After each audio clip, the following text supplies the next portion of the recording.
আমাদের roads and হাইওয়ের অবস্থা খুবই খারাপ। সংকীর্ণ রাস্তা, আন্ডার কনস্ট্রাকশন চলতেছে, সবসময় এখানে দেখা যাচ্ছে অ্যাক্সিডেন্ট হচ্ছে এই কারণে।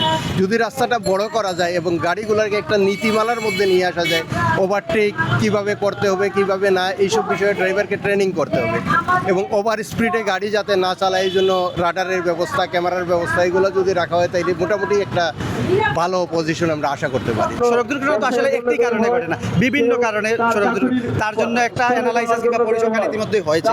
আমরা আসলে যে জোর দাবি তার দিচ্ছি 2018 সালে সড়ক পরিবহন যে আইন যেটা ছিল, এই আইনের পরিপূর্ণ যদি বাস্তবায়ন করা হয়, আমাদের বিশ্বাস যে সড়ক দুর্ঘটনার যে প্রবল আকার ধারণ করেছে সেই প্রবল আকার থেকে আমরা না হলে শতাংশ 80% সড়ক দুর্ঘটনা আমরা কমাতে পারবো। মহাসড়কে যে গাড়িগুলো চলছে, অনেক গাড়িগুলো কিন্তু ফিটনেস ছাড়া চলতেছে, অনেক গাড়িগুলো কিন্তু রোড পারমিট নাই।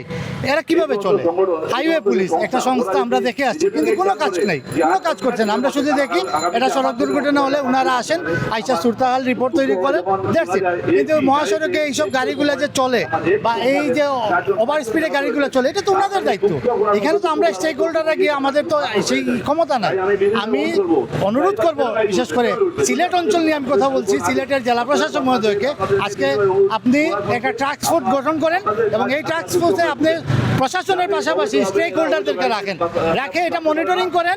আমার বিশ্বাস এটা যদি প্রশাসন পর্যায়ে মানে উদ্যোগ না হয় সরকার লেভেল থেকে, অনেকাংশে কমানো সম্ভব। যখন একটা দুর্ঘটনা ঘটে তখন ভয়াবহ দুর্ঘটনা হয়ে যায়। এটাকে আমরা রোধ করার জন্য আমরা চাচ্ছি, আমরা এই সিলেট বিভাগে সিলেটের মানুষের সচেতন থাকা।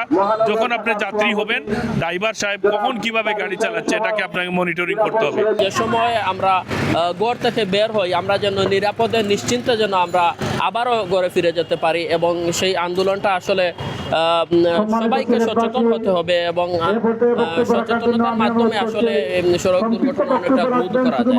আসলে আপনি জানেন যে নিরাপদ সড়ক চাই আন্দোলনটা আমাদের জনাব ইলিয়াস কাঞ্চন সাহেব ওনার সহধর্মিণীর মৃত্যুর মাধ্যমে উনি সামাজিকভাবে একটি আন্দোলন শুরু করেছিলেন এবং সেই আন্দোলনের ফলপ্রসূ আজকে এই আন্দোলন। এবং আসলে আমরা এটা বুঝতে হবে, এটা আসলে কোনো সংগঠনের আন্দোলন, এটা সবার আন্দোলন।